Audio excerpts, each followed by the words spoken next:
Yo, what's up? Welcome back to another episode of The Source. Finally feeling better, finally getting back on the grind, making some more videos. It's Wednesday, so we got NBA games tonight. The NBA has been kicking my ass lately. We had a great night on Monday. I went 3-1. I thought things were turning around.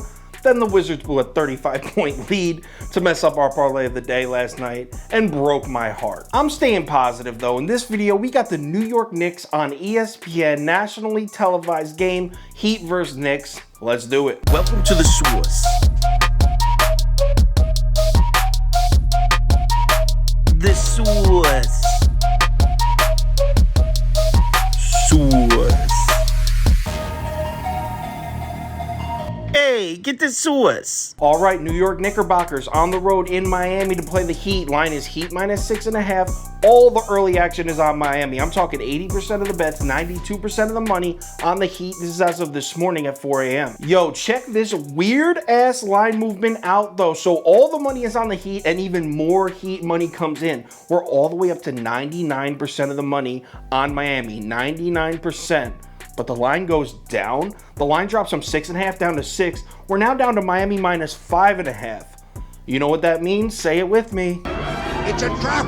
Yes, sir. This looks like a trap and I'm not falling for it. So let's cap this game. If you subscribe to this channel, you already know the first step. We're running the numbers through the spreadsheet. According to the analytics, the line for this game should be Miami -8.38. So that's about a 2.5-point lean on the Heat. All right, let's run through a quick breakdown and we'll start with the biggest mismatch that jumps right out at us. The Knicks offense, which has been struggling. In the last 2 weeks, they're 24th in the NBA in offensive efficiency. Knicks offense has been hit or miss all year. Currently, it's been pretty miss.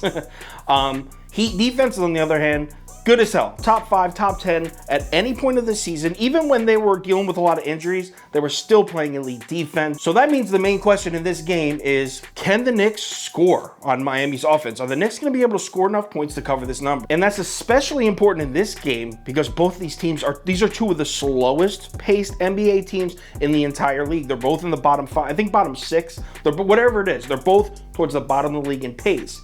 What does that mean? That means this is going to be a very slow basketball game. There's going to be a lot fewer possessions than an average game, which means every possession counts. So let's pick apart the Knicks offense and we'll pick apart the Miami defense. We'll see if we can find any mismatches. And actually good news for the Knicks, their strengths on offense. In the month of January, Knicks are 9th in three-point efficiency, so they've been shooting the three ball well.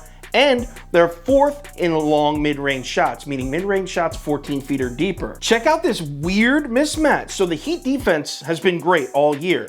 Want to know where their weaknesses are right now? In the month of January, yeah, you guessed it, they're 24th in the NBA in defending the three ball, 24th and 30th, dead last. The Miami Heat are dead last in the month of January at defending the long mid-range shot, which I just said the Knicks are 4th in the NBA at converting field goals from that range. So even though when you first glance at these two teams, your first reaction is, yo, Knicks aren't gonna be able to score in the Heat defense. But when you take a little bit of a deep dive, look a little bit deeper, actually the Knicks might be a tough cover for the Heat defense. Julius Randle over 17.5 points might be a play here. You know, he loves to shoot that 18, 19, 20 footer. He converts them at a high rate, and the Knicks are playing against a team, as I just said, that are 30th in the NBA this month at defending that shot.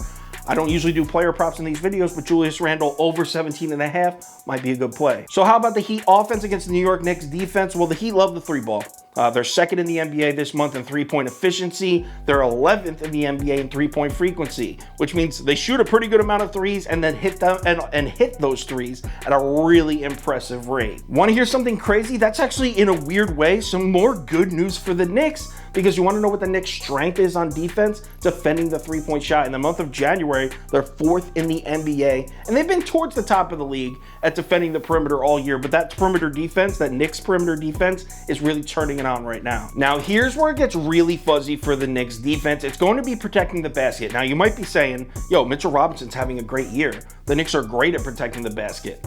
Actually, that's incorrect. Mitchell Robinson is great at protecting the basket for the Knicks, but all you have to do, similar to how you play against Rudy Gobert, just draw Mitchell Robinson away from the basket. Make him play defense 20 feet from the rim, and he becomes a way less efficient defender. No one else on the Knicks can protect the rim besides Mitchell Robinson. So even though Mitchell Robinson is an elite rim protector, the Knicks as a whole do not protect the basket that well. There's not much help defense going on under the rim for the Knicks, unfortunately. What does that mean for this game? Well, the Heat are top 10 in the NBA in scoring efficiency under the basket. So that's going to be it. What's going to be a huge factor in this game is Bam Adebayo. Is he hitting his 16-foot jump shot that he likes to take? Because if he's hitting it, that's going to draw Mitchell Robinson away from the basket and open up the entire offense for Miami. If Bam Adebayo is missing those shots, then Mitchell Robinson will be a little more comfortable. He can sink back and play the traditional center position on defense that he wants to play, and the Knicks have a good shot at stealing this game on the road. So who am I betting here? Well, like I said earlier, this looks like a trap, but I'm not walking into it. I'm sticking with my core here. I bet the Knicks the other night, +5. They did not win the game in Cleveland, but they did cover. I'm going to take them as a road dog again. Give me the Knicks +5.5. I'm riding with my boys here. New York +5.5. This will be on the final ticket. Final ticket posted on KyleKirms.com around 5 o'clock p.m. Eastern time. It'll have my bet of the day, top 6 or 7 bets, probably. We'll see how many. Top 5 to 7 bets, we'll say. Parlay of the day, maybe 2, as well as every single pick for every single game in every sport. Posted right on KyleKirms.com. Also, if there's any crazy last-minute updates, injury updates, money shift, line movement, anything like that, I will definitely keep you posted on my Twitter, Instagram story, and Facebook. So make sure you check one of those 3 platforms before you place your bets. NBA Wednesday, let's bounce back after those horrible beats last night. I still can't believe the Wizards last night. I don't even want to talk about it. Let's bounce back. Let's have a good Wednesday night. I love NBA Wednesdays. Let's make some money. I'll talk to you on Twitter.